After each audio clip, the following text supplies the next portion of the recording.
이야기꽃 채널에 와주셔서 참 고맙습니다. 오늘 하루도 평안하시길 바라며 구독과 좋아요 부탁드릴게요. 그럼 오늘의 옛 이야기 시작하겠습니다. 달도 뜨지 않은 칠흑 같은 밤이었습니다. 한양 북촌, 기와 지붕이 늘어선 양반 거리 한쪽 최참판 댁에서 산고가 시작되었습니다. 산파의 다급한 목소리가 안채를 가득 메웠습니다. 산모의 신음소리와 함께 멀리서 개 짖는 소리가 들려왔습니다. 그런데 이상한 일이 벌어졌습니다. 갑자기 하늘에서 까마귀 떼가 내려와 지붕 위에 새까맣게 앉아버린 것입니다. 까악. 불길한 울음소리가 밤하늘을 가득 채웠습니다. 마당에 있던 개들이 일제히 짖어대기 시작했고 하인들은 두려움에 떨며 서로의 얼굴만 바라보았습니다. 그때 산모의 마지막 비명과 함께 아이의 울음소리가 터져나왔습니다. 산파가 떨리는 목소리로 말했습니다. 낳으셨습니다. 산의 아이 옵니다. 하지만 산파의 목소리에는 기쁨이 없었습니다. 오히려 두려움이 가득했습니다. 그날 밤 최참파는 미리 불러둔 관상가를 기다리고 있었습니다. 한양에서 가장 이름난 관상가 송악이었습니다. 최참파는 첫째 아들이 요절한 뒤로 아이가 태어나면 반드시 관상을 보이곤 했습니다. 대문을 두드리는 소리와 함께 송악이 도착했습니다. 60이 넘어 보이는 수염 긴 노인이었지만 눈빛만은 칼처럼 날카로웠습니다. 최참파는 직접 대문까지 나가 송악을 맞이하며 말했습니다. 송악 선생, 이렇게 늦은 밤에 수고가 많으시오. 오늘 밤 산의 아이를 얻었소이다. 송악은 천천히 고개를 끄덕이며 집 위의 까마귀들을 올려다보았습니다. 집 위에 까마귀들을 보았소. 무언가 예사롭지 않군요. 불안해진 최참판의 재촉에 못 이겨 둘은 안채로 들어갔습니다. 산모는 지쳐 잠들어 있었고 유모가 갓 태어난 아기를 안고 있었습니다. 송악이 천천히 아이에게 다가가 촛불을 가까이 가져오라 명했습니다. 그리고 아이의 얼굴을 자세히 들여다보았습니다. 긴 침묵이 흘렀습니다. 촛불 타는 소리만이 방안을 채웠습니다. 송악의 얼굴이 점점 굳어졌습니다. 그의 손이 미세하게 떨리기 시작했습니다. 초조하게 기다리던 최참판이 물었습니다. 선생, 어찌 된 것이오? 뭔가 문제라도. 송악은 아이에게서 시선을 떼지 못한 채 천천히 입을 열었습니다. 최참판, 내 평생 수천 명의 관상을 보아서만 이런 상은 처음이오. 무슨 말씀이시오? 송악이 천천히 뒤돌아 최참판을 바라보았습니다. 그의 얼굴에는 두려움과 연민이 동시에 담겨 있었습니다. 이 아이의 이마는 벼랑처럼 좁고 가파르며 눈꼬리는 칼날처럼 지켜 올라가 있어. 그리고 입가에는 역적의 주름이 있어. 최참판이 놀라 뒤로 물러섰습니다. 역적이라니. 그게 무슨... 송악은 침착하게 말을 이었습니다. 이 상은 역적상이요. 정확히 말하면 권력을 뒤엎을 자의 상입니다. 이 아이를 키우면 집안이 멸문지화를 당할 것이요. 최참판이 격분하여 소리쳤습니다. 말도 안 되는 소리! 우리 집안은 대대로 충신만 배출한 양반가요. 어찌 역적이 나온단 말이오? 그래서 더 불길한 것이요. 뿌리가 깊은 나무일수록 뽑힐 때 더 큰 소리를 낸다고 하지 않소? 그날 밤 송악의 입에서 나온 역적상이라는 말은 새벽이 되기도 전에 온 동네로 퍼져나갔습니다. 들었어? 최참판 댁에 역적이 태어났다던데? 호호, 송악 선생이 직접 역적상이라 했다니 틀림없겠지? 아니, 까마귀 떼가 지붕에 앉았다던데 그것도 수백 마리나. 저런 지방과는 혼사도 맺어서는 안 될 거요. 하인들조차 수군거렸습니다. 다른 집으로 옮겨야 하는 게 아니냐고, 멸문지화라지 않냐고. 이튿날 아침 최참판 댁 사랑채는 일가 친척들로 가득 찼습니다. 모두들 심각한 표정이었습니다. 큰아버지가 노기를 띤 목소리로 말했습니다. 창판, 자네 정신이 있는 건가?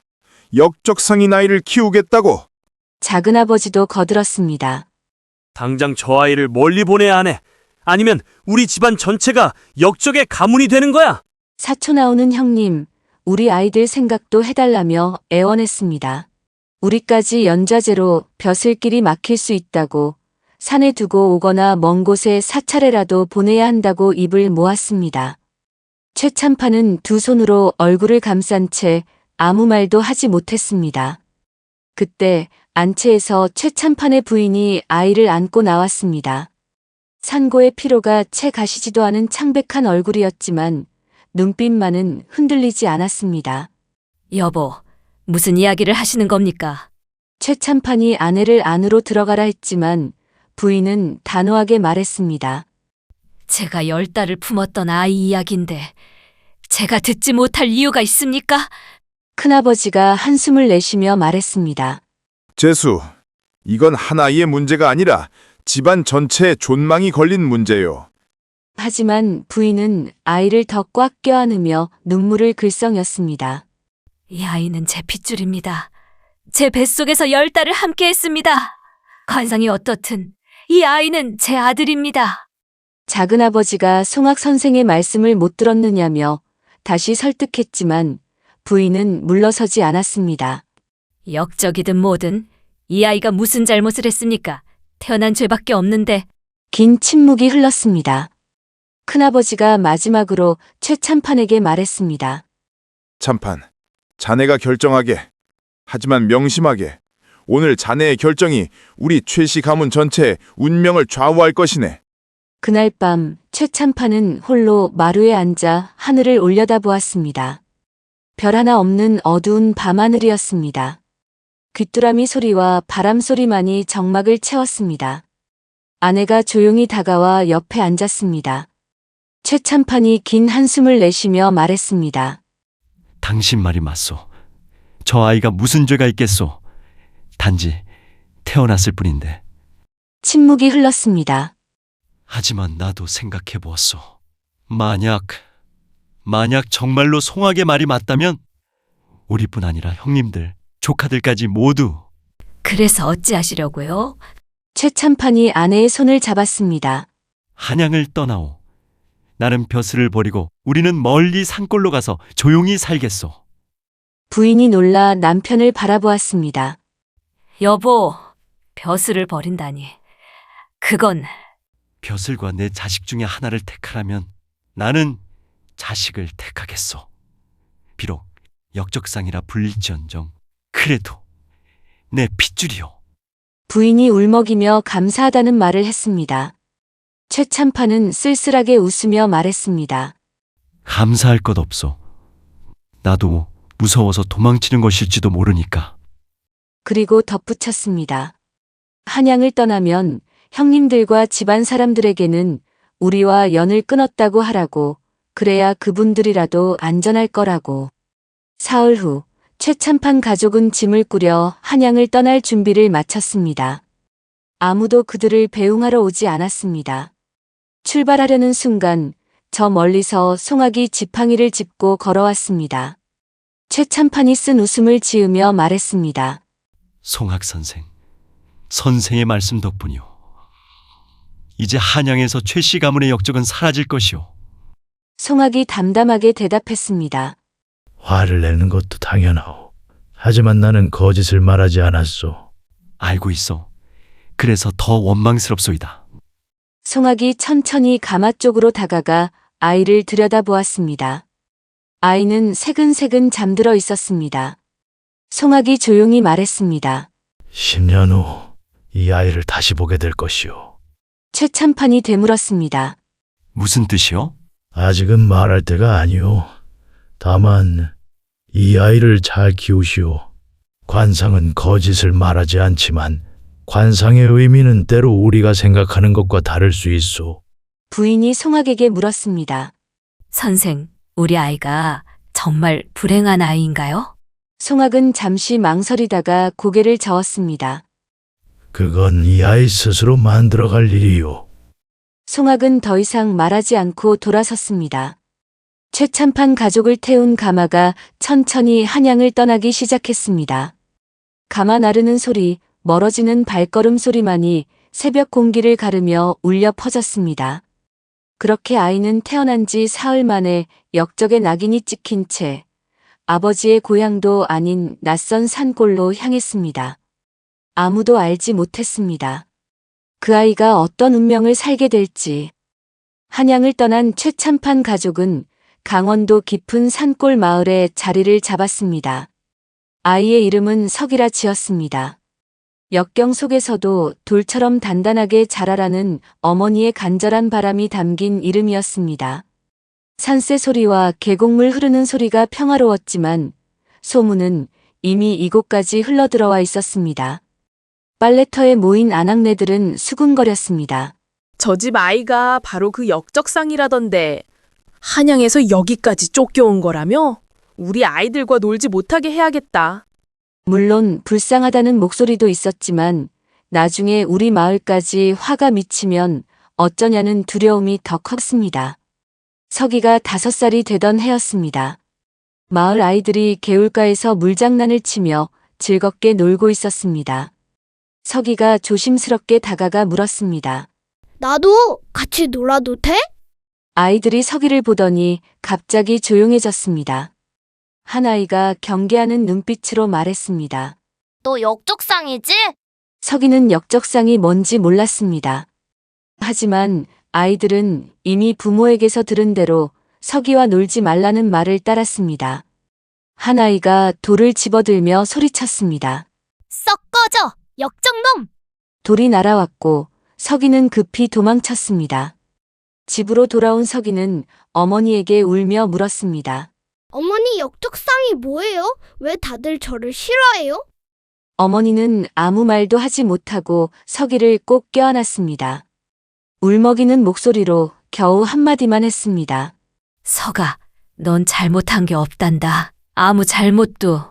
그날 이후 석이는 혼자 산에서 시간을 보내기 시작했습니다. 마을 아이들을 피해 숲속 깊은 곳에서 나무를 타고 개울물에 손을 담그며 홀로 놀았습니다.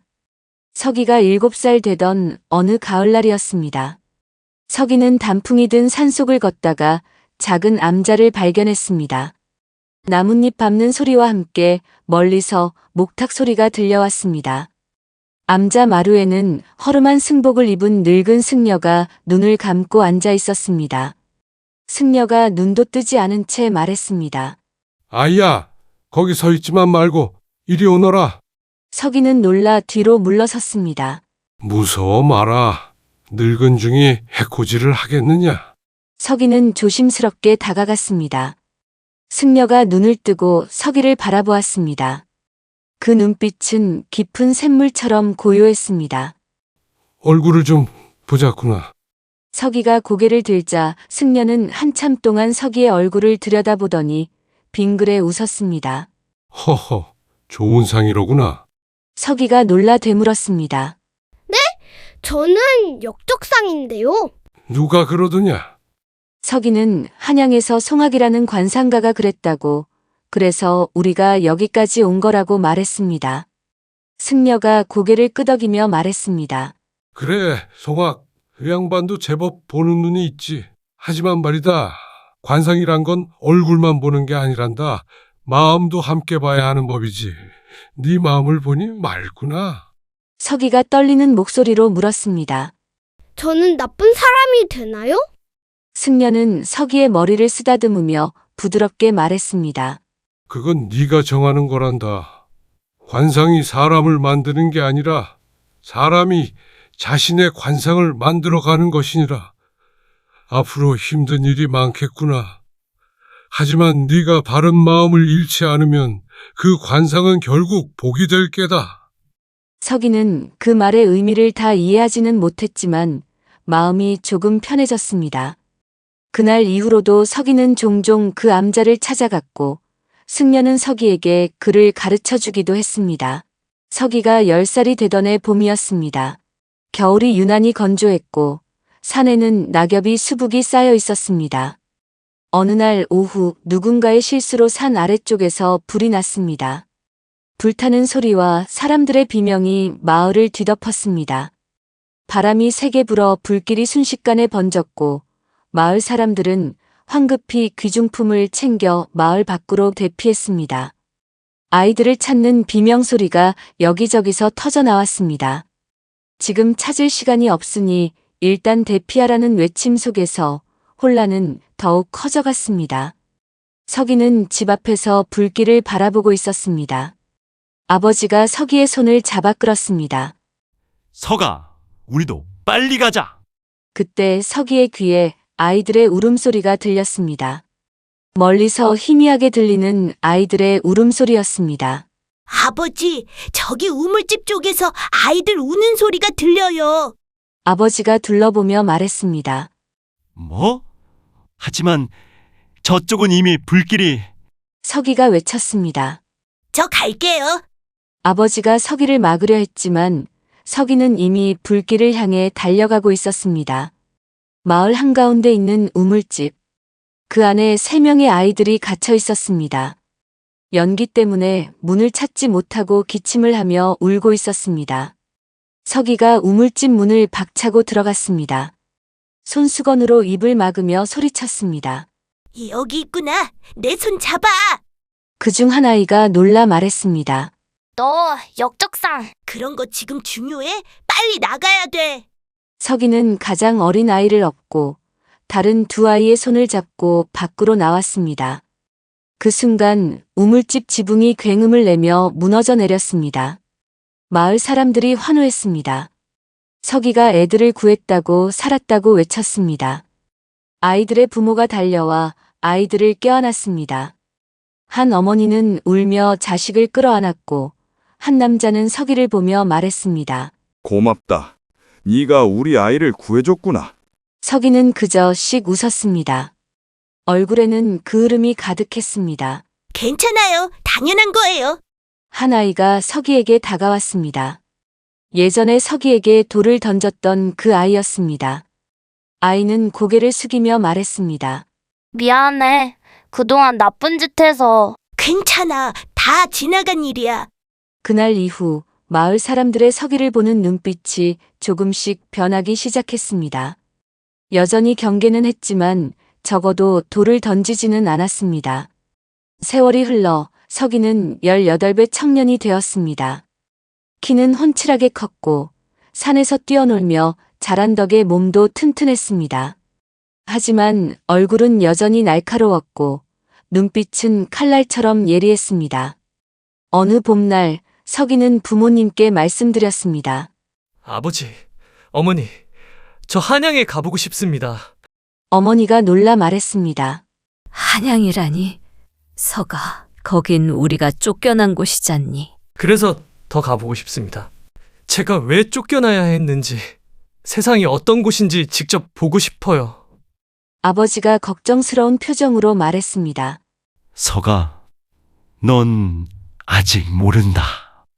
한양은 우리가 생각하는 것보다 훨씬 냉혹한 곳이다.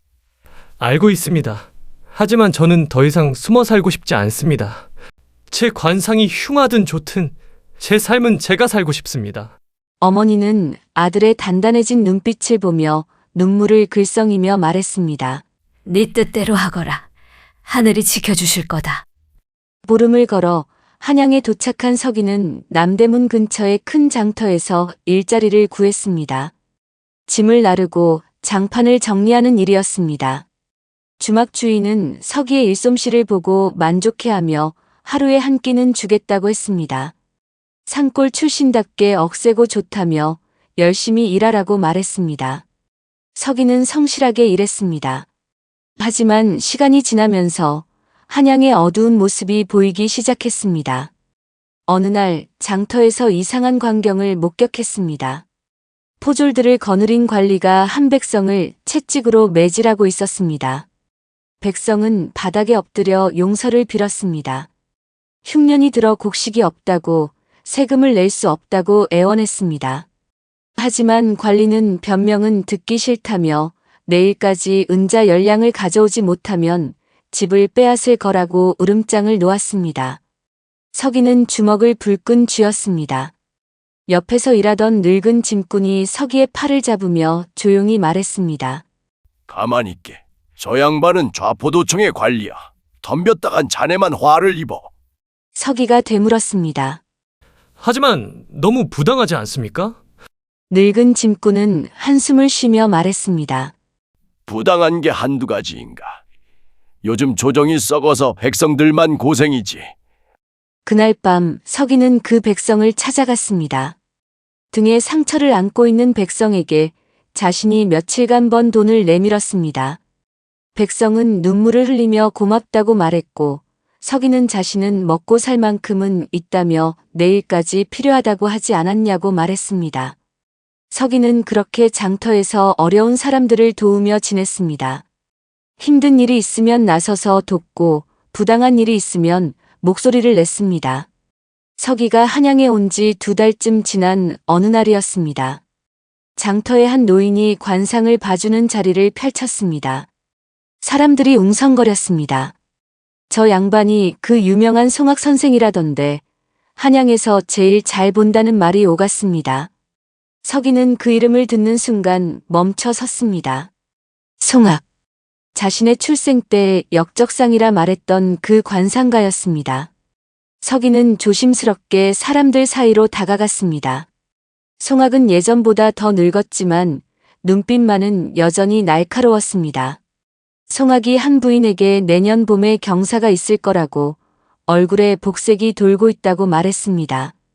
부인이 기뻐하며 돈을 놓고 갔습니다. 그때 송악의 시선이 인파 속의 서기에게 머물렀습니다. 저기 키 큰 젊은이 이리 오시게. 서기는 가슴이 두근거렸지만 천천히 앞으로 나갔습니다. 얼굴 좀 보세. 서기가 고개를 들었습니다. 송악은 서기의 얼굴을 보자마자 눈을 크게 떴습니다. 자네 혹시 서기가 조용히 말했습니다. 18년 전 한양 북촌 최참판 댁에서 태어난 아이입니다. 송악은 한참 동안 말이 없었습니다. 주변 사람들이 수군거렸습니다. 저 젊은이가 누군데 관상가가 저렇게 놀라는 건 처음 본다는 말들이 오갔습니다. 송악이 천천히 입을 열었습니다. 벌써 18년이 흘렀군. 그때 그 아이가 이렇게 자랐다니. 선생께서 18년 전에 하신 말씀 아직도 기억하고 계십니까? 역적상이라 했지. 주변 사람들이 다시 웅성거렸습니다. 역적상이라고 저 젊은이가 역적상이라는 말에 놀라는 목소리들이 여기저기서 들렸습니다. 서기는 담담하게 말했습니다. 맞습니다. 저는 태어날 때부터 역적상으로 불렸습니다. 그래서 한양에서 쫓겨났고 산골에서 자랐습니다. 송악이 서기를 자세히 보며 말했습니다. 이럴 수가. 자네 상이 변했어. 상이 변했다니 무슨 말씀이십니까? 송악이 일어서며 설명했습니다. 관상은 고정된 것이 아니네. 사람의 마음과 행실에 따라 조금씩 변하지. 자네 얼굴은 여전히 날카롭고 역적의 기운이 있지만 송악은 서기의 눈을 똑바로 바라보았습니다. 하지만 자네 눈빛은 이건 의로운 자의 눈빛이야. 18년 전 갓난아기였을 때는 보이지 않던 것이지. 서기가 물었습니다. 그럼 저는 역적이 아니라는 말씀이십니까? 송악은 고개를 저었습니다. 아니 역적은 맞네. 서기의 표정이 굳어졌습니다. 하지만 송악은 계속 말했습니다. 하지만 말이야 젊은이. 역적에는 두 종류가 있다네. 부당한 권력에 빌부터 백성을 괴롭히는 역적이 있고 부당한 권력에 맞서 백성을 지키는 역적이 있지. 서기는 숨을 멈췄습니다. 18년 전 나는 자네가 어떤 역적이 될지 몰랐네. 하지만 지금 보니 자네는 후자가 될 상이야. 서기가 조용히 말했습니다. 저는 그저 평범하게 살고 싶을 뿐입니다. 송악이 쓸쓸하게 웃으며 말했습니다. 그럴 수 없을 걸세. 자네 같은 상을 가진 자는 평범하게 살 수가 없어. 세상에 자네를 가만두지 않을 테니까 조금만 기다리게. 때가 되면 자네가 할 일이 보일 게야. 송악은 더 이상 말하지 않고 자리를 정리하기 시작했습니다. 송악과의 만남 이후 서기는 더욱 적극적으로 어려운 사람들을 도왔습니다. 어느 날은 무거운 짐을 이기지 못해 쓰러진 노인을 도왔습니다. 할아버지, 제가 대신 날라드리겠다며 짐을 들어주었습니다. 어느 날은 억울하게 누명을 쓴 소년을 변호해 주었습니다. 관리에게 이 아이는 도둑이 아니라고 자신이 직접 봤다고 말했습니다. 사람들은 서기의 얼굴을 보며 수군거렸습니다. 저 청년 얼굴은 험악하게 생겼는데 참 착해. 송학 선생이 역적상이라 했다던데 행실은 누구보다 바르네. 관상이 뭐가 중요해? 마음씨가 좋으면 됐지. 서기의 주변에는 조금씩 사람들이 모이기 시작했습니다. 억울한 일을 당하면 서기를 찾았고 어려운 일이 생기면 서기에게 물었습니다. 그러던 어느 날 서기는 궁궐 근처를 지나가다 벽에 붙은 종이를 보게 되었습니다. 종이가 바람에 펄럭이고 있었습니다. 서기가 다가가 읽어보니 백성들이 올린 탄원서였습니다. 세금이 너무 가혹하여 백성이 굶어 죽고 있다고 간신들이 득세하여 나라가 기울어가고 있다는 내용이었습니다. 서기의 얼굴이 점점 굳어졌습니다. 탄원서는 여러 장이었고 모두 같은 내용이었습니다. 백성의 고통, 조정의 부패. 옆에서 한 노인이 한숨을 쉬었습니다. 젊은이 저것들을 봐도 아무 소용없네. 궁궐에서는 백성의 소리를 듣지 않으니까. 서기가 물었습니다. 이래도 되는 겁니까? 노인이 답했습니다. 안 되지. 하지만 누가 감히 나서겠나? 역적으로 몰려 죽을 텐데. 서기는 주먹을 불끈 쥐었습니다. 송악의 말이 떠올랐습니다. 세상이 자네를 가만두지 않을 테니까. 서기는 그날 밤 잠을 이루지 못했습니다. 부당한 세상, 고통받는 백성들, 그리고 자신이 할 수 있는 일, 무엇이 옳은 것인지 계속해서 고민했습니다. 서기가 한양에 온 지 석 달이 지났습니다. 가을이 깊어가고 있었지만 백성들의 삶은 더욱 혹독해졌습니다. 그해 봄 비가 내리지 않아 큰 가뭄이 들었습니다. 가을 수확은 절반도 되지 않았습니다. 하지만 조정에서는 세금을 오히려 늘렸습니다. 관리들은 왕명이라며 방을 붙였습니다. 올해 세금은 작년에 2배로 거둔다고 세금을 내지 못하면 땅과 집을 빼앗을 거라고 으름장을 놓았습니다. 장터에서 굶주린 아이들이 쓰러졌고 노인들은 거리에서 죽어갔습니다. 아이들의 울음소리와 기침소리가 한양 곳곳에서 들려왔습니다. 서기는 주막에서 사람들의 이야기를 들었습니다.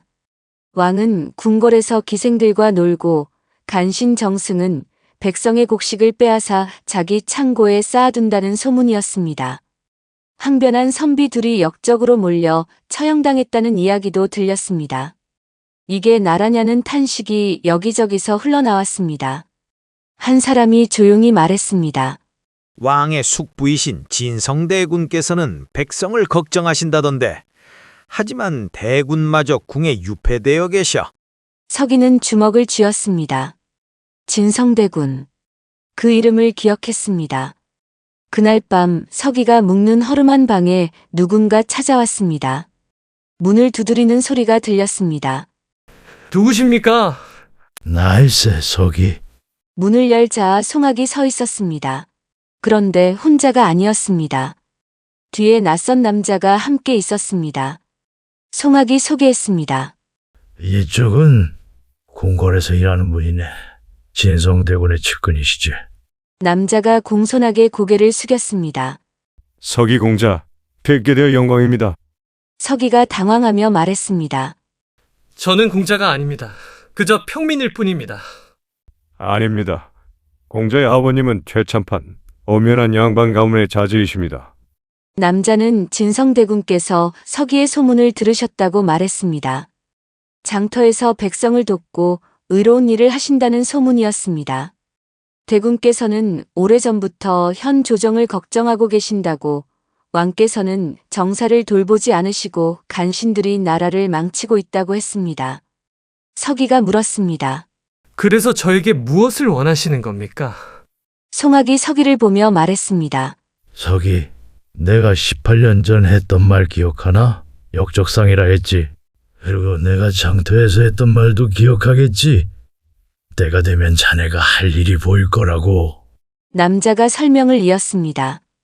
대군께서는 백성을 위한 정변을 준비하고 계신다고 하지만 백성의 마음을 모아줄 사람이 필요하다고 서기에게 그 역할을 해달라고 말했습니다. 서기는 고민했습니다. 자신은 그저 평범하게 살고 싶었을 뿐이라고 말했지만 송악은 단호하게 대답했습니다. 서기, 평범한 삶은 세상이 평범할 때나 가능한 거야. 지금 백성들은 굶어 죽어가고 있네. 자네가 지금까지 도왔던 그 사람들 말일세. 서기는 긴 침묵 끝에 입을 열었습니다. 칼을 들지는 않겠습니다. 단지 백성의 목소리를 전할 뿐입니다. 그것만 하겠습니다. 남자가 답했습니다. 물론입니다. 대군께서도 피를 원치 않으십니다. 송악이 빙그레 웃으며 말했습니다. 그것만으로 충분하네. 다음 날부터 서기는 장터를 돌아다니며 사람들에게 물었습니다. 왕께 하고 싶은 말이 있습니까? 조정에 하고 싶은 말이 있습니까? 사람들은 주저했습니다. 왕이 우리 말을 듣겠냐고, 역적으로 몰리면 어쩌냐고 두려워했습니다. 하지만 서기는 말했습니다. 우리가 살기 위해 목소리를 내는 것이 역적입니까? 그렇다면 나라가 역적입니다. 서기의 말은 힘이 있었습니다. 얼굴은 날카로웠지만 눈빛은 진실했습니다. 늙은 짐꾼이 말했습니다. 애가 따르겠소. 어차피 이대로는 굶어 죽을 판이니. 한 여인이 말했습니다. 제 아이가 굶어 죽었습니다. 저도 가겠습니다. 한 청년이 외쳤습니다. 저도 갑니다. 사람들이 하나둘 모이기 시작했습니다. 사흘 후 약속한 날이 밝았습니다. 남대문 앞에 수백 명의 백성이 모였습니다. 모두 빈손이었습니다. 칼도 없고 창도 없었습니다. 단지 목소리만 있었습니다. 백성들은 궁궐 앞까지 행진했습니다. 궁궐 문을 지키는 군사들이 창을 겨누었습니다. 군사들의 발소리와 갑옷 소리가 긴장감을 높였습니다. 군사대장이 소리쳤습니다. 물러서라. 궁궐 앞에서 소란을 피우면 역적으로 다스린다. 서기가 앞으로 나섰습니다. 우리는 역적이 아닙니다. 살고 싶을 뿐입니다. 당장 물러서지 않으면 활을 쏠 것이다. 궁수들이 활시위를 당겼습니다.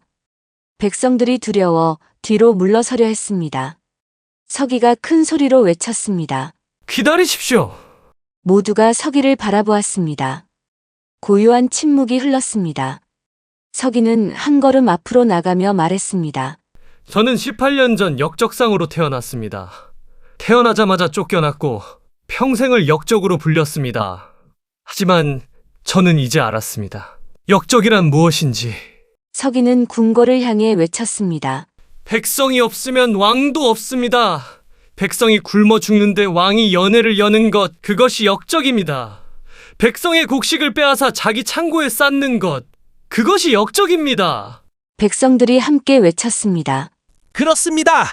우리는 역적이 아닙니다. 우리는 죽겠다고 여기 선 것이 아닙니다. 살겠다고 여기 섰습니다. 우리 아이들이, 우리 부모님이, 우리가 살겠다고 여기 섰습니다. 군사대장이 명령하려는 순간 궁궐 문이 열렸습니다. 한 남자가 나왔습니다. 50대로 보이는 위험 있는 모습이었습니다. 진성대군이었습니다. 대군이 군사들에게 명했습니다. 화를 내려라. 군사대장이 놀라 물었습니다. 대군마마, 어찌 나오셨습니까? 대군이 백성들을 보며 말했습니다. 이들의 말을 들었다. 옳은 말이다. 하지만 대군이 단호하게 말했습니다. 나는 왕의 숙부로서 또한 이 나라의 신하로서 말한다. 왕은 이미 왕의 도리를 잃었다. 궁궐 안에서 소란이 일었습니다. 간신 정승이 달려나와 대군을 역적이라 외쳤습니다. 대군은 냉정하게 답했습니다. 역적은 당신이요, 정승. 당신이야말로 백성의 피와 땀을 빨아먹은 진짜 역적이요. 정승이 군사들에게 저들을 잡으라고 모두 역적이라고 소리쳤지만 군사들은 움직이지 않았습니다. 군사들도 백성이었습니다. 그들의 가족도 굶주리고 있었습니다. 한 군사가 창을 내려놓으며 말했습니다. 죄송합니다, 정승단이. 저는 더 이상 따를 수 없습니다. 또 다른 군사도 말했습니다. 저도 못 따르겠습니다. 하나둘 군사들이 창을 내려놓았습니다. 대군이 궁궐을 향해 말했습니다. 조카여, 나오시오. 백성의 목소리를 직접 들으시오. 긴 침묵이 흘렀습니다. 그리고 마침내 왕이 모습을 드러냈습니다. 창백하고 야윈 얼굴이었습니다. 떨리는 목소리로 왕이 말했습니다. 숙부, 조카, 당신은 백성을 잊었소. 왕은 백성을 위해 존재하는 것이오. 하지만 당신은 그 의무를 저버렸소. 왕위를 내놓으시오. 그것이 당신과 백성 모두를 위한 길이오. 왕은 무릎이 꺾였습니다. 고개를 숙이며 말했습니다. 알겠소이다, 숙부. 정변은 한 방울의 피도 흘리지 않고 끝났습니다. 진성대군이 새 왕으로 즉위했고 부패한 관리들은 모두 쫓겨났습니다. 백성들은 환호했습니다. 며칠 후 새 왕이 서기를 궁궐로 불렀습니다. 서기, 그대의 용기가 이 나라를 바꾸었소. 그대에게 높은 벼슬을 내리고 싶소. 서기가 공손하게 고개 숙이며 말했습니다. 감사옵니다, 전하. 하지만 사양하겠습니다. 왜요? 그대는 공을 세웠소. 저는 벼슬을 위해 한 것이 아닙니다. 단지 옳은 일이라 생각했을 뿐입니다. 그리고 저는 부모님께 돌아가고 싶습니다. 새 왕은 고개를 끄덕였습니다. 그대는 참된 선비로다. 서기가 궁궐을 나서는데 송악이 기다리고 있었습니다. 잘 해냈네, 서기. 선생님, 제가 묻고 싶은 게 있습니다. 제 관상은 정말 역적상이었습니까? 송악은 빙그레 웃었습니다. 그렇네. 처음부터 역적상이었지. 하지만 저는 나라를 배신하지 않았습니다. 자네는 부당한 권력을 뒤엎었네. 그게 바로 역적이지. 하지만 말이야, 서기. 송악이 서기의 어깨에 손을 얹었습니다. 관상은 거짓을 말하지 않아. 다만 사람들이 역적이라는 말의 의미를 잘못 알고 있었을 뿐이지. 부당한 권력의 역적이 되는 것, 그것은 때로 가장 큰 충성일 수 있네. 18년 전 나는 자네가 어떤 사람이 될지 몰랐네. 하지만 자네는 스스로 길을 선택했어. 그게 가장 중요한 거야. 관상은 운명이 아니라 가능성을 보여줄 뿐이니까. 서기는 깊게 절을 했습니다. 감사합니다, 선생님. 서기는 한양을 떠나 고향으로 돌아갔습니다. 보름을 걸어 산골 마을에 도착했을 때 부모님은 눈물을 흘리며 아들을 맞이했습니다. 어머니가 울며 말했습니다. 서가 무사히 돌아왔구나. 아버지도 한양에서 큰일이 있었다는 소문을 들었다며 서기가 관련되었다는 이야기도 들었다고 말했습니다. 서기는 빙그레 웃으며 말했습니다. 그저 해야 할 일을 했을 뿐입니다. 마을 사람들도 서기를 다르게 대했습니다. 더 이상 역적상이라 부르지 않았습니다. 서기가 한양에서 나라를 바꿨다는 소문이 돌았고 역적상이 아니라 영웅상이었나 보다는 말이 오갔습니다. 어느 날 서기가 마을길을 걷고 있는데 아이들이 다가왔습니다. 아저씨, 한양 이야기 해주세요. 아저씨는 영웅이에요? 서기는 쪼그리고 앉아 아이들의 눈높이에 맞췄습니다. 나는 영웅이 아니란다. 그저 옳다고 생각한 일을 했을 뿐이야. 한 아이가 말했습니다. 근데요, 사람들이 아저씨 얼굴이 무섭다고 해요. 서기는 웃었습니다. 그래? 그럼 나는 더 많이 웃어야겠구나. 얼굴이 무서우면 마음이라도 따뜻해야지. 아이들이 까르르 웃었습니다. 서기는 그렇게 산골에서 평범하게 살았습니다. 마을 사람들을 돕고 아이들에게 글을 가르치며 조용한 삶을 살았습니다. 한양에서는 서기를 의적서기라 불렀습니다. 역적이 아닌 의로운 역적. 서기가 언덕에 앉아 노을을 바라보고 있었습니다. 바람이 불고 새들이 지저귀는 평화로운 순간이었습니다. 햇살이 그의 얼굴을 비쳤습니다. 날카로운 얼굴, 칼날 같은 눈빛. 하지만 그 얼굴에는 평온한 미소가 있었습니다. 서기가 혼잣말로 중얼거렸습니다. 관상은 맞았습니다. 저는 역적이었습니다. 하지만 그것이 나쁜 것만은 아니었네요. 관상은 거짓을 말하지 않았습니다. 다만 세상이 역적의 의미를 잘못 알고 있었을 뿐입니다. 부당한 권력에 맞서는 것, 백성을 지키는 것, 그것도 역적이라 불릴 수 있다는 것을. 서기는 자신의 관상을 받아들였고 그것으로 세상을 조금 더 나은 곳으로 만들었습니다. 그렇게 흉상의 아이는 가장 아름다운 상을 가진 사람이 되었습니다. 여기까지 흉상의 아이 이야기였습니다. 이야기가 마음에 드셨다면 좋아요와 구독 부탁드립니다. 감사합니다.